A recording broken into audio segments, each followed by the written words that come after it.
இப்போது புதிய அறிமுகம் ஆச்சி ஹோட்டல் சாம்பார் மற்றும் ஆச்சி இடிச்ச சாம்பார் 50 கிராம் ரூபாய் 20 மட்டுமே.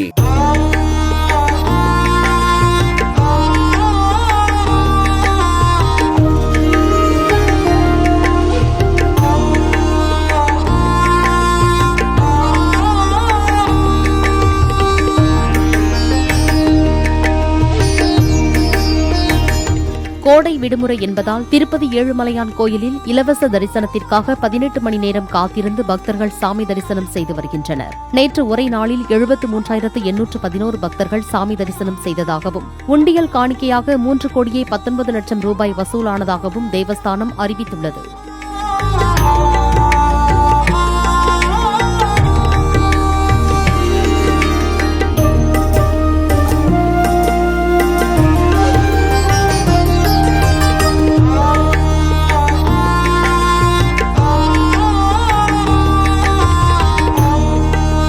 இப்போது புதிய அறிமுகம் ஆச்சி ஹோட்டல் சாம்பார் மற்றும் ஆச்சி இடிச்ச சாம்பார் 50 கிராம் ரூபாய் 20 மட்டுமே.